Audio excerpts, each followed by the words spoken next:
Municipal corporation Ongole municipal corporation ఆఫీస్కి రావడం జరిగింది. సో కొన్ని కంప్లైంట్స్ వచ్చినాయి. శానిటేషన్ కరెక్ట్గా లేదని చెప్పేసి, తర్వాత ఈ వర్కర్స్ సరిగ్గా రావట్లేదని, తర్వాత ఇన్ఛార్జ్ అరేంజ్మెంట్స్తో ఉండడం వల్ల కొన్ని ఇబ్బందులు వచ్చినాయని చెప్పేసి పత్రికల్లో అడ్వర్స్ న్యూస్ వచ్చింది. దాని విషయమై రివ్యూ చేయడం జరిగింది.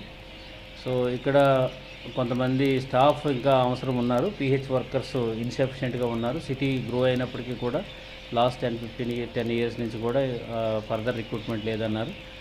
అది కూడా ఎగ్జామ్ చేయడం జరిగింది. అదేవిధంగా వెహికల్స్ కూడా కొన్ని కావాలని చెప్పేసి ఒక రివ్యూలో తేలింది. అది కూడా మేము ఎగ్జామిన్ చేస్తున్నాము. ఫైనల్గా ఏంటంటే ఒంగోలు మున్సిపల్ కార్పొరేషన్ అనేది 150 సంవత్సరాలు ఒంగోలు మున్సిపల్ కార్పొరేషన్ ఫామ్ అయ్యి 150 ఇయర్స్ అవుతుంది కాబట్టి దాన్ని ఒక సెలబ్రేషన్ లాగా చేయాలని చెప్పేసి డిసైడ్ చేశాము.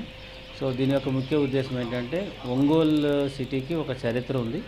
సో ఇది చారిత్రాత్మకమైనటువంటి పురపాలక సంఘం కాబట్టి దీన్ని బాగా అభివృద్ధి చేయడానికి, ఈ కార్పొరేషన్ని ఇంకా నెక్స్ట్ లెవెల్ తీసుకెళ్ళడానికి ఒక ప్లానింగ్స్ అనేది జరుగుతున్నది.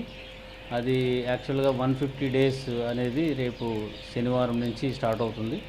సో 150 డేస్లో కూడా ఈ కంప్లీట్గా ఈ మున్సిపాలిటీని అన్నింటిని కూడా హౌ టు చేంజ్ ఎలాగ ఫేస్ లిఫ్ట్ చేయాలి, క్లెన్లీనెస్ని ఎలాగ ఇంప్రూవ్ చేయాలి, తర్వాత సెగ్రిగేషన్లో మేజర్గా సిటీని అంతా కూడా ఎట్లా మొబిలైజ్ చేయాలి, పబ్లిక్ పార్టిసిపేషన్ ఈ శానిటేషన్లో ఎట్లా ఇంక్లూడ్ చేయాలి, తర్వాత పబ్లిక్ ఎమ్యూనిటీస్ ఎట్లాగా ప్రొవైడ్ చేయాలి, తర్వాత అడిషనల్ ఎమ్యూనిటీస్ ఎట్లా క్రియేట్ చేయాలనే దాని మీద కూడా కొన్ని రివ్యూ చేయడం జరిగింది. అలాగే రేపు ఎల్లుండి కూడా ఇంకా కొన్ని సబ్జెక్ట్స్ మిగిలిన అవి కూడా రివ్యూ చేస్తాం. బట్ అల్టిమేట్లీ దీన్ని 100% one of the historic city కాబట్టి దీన్ని ఇంకా ముందుకు తీసుకెళ్ళడానికి ప్రయత్నం చేస్తాము. అందులో భాగంగానే ఇక్కడ ఏర్పాటు చేసినటువంటి కమాండ్ కంట్రోల్ రూమ్ని కూడా ఇప్పుడు సందర్శించడం జరిగింది.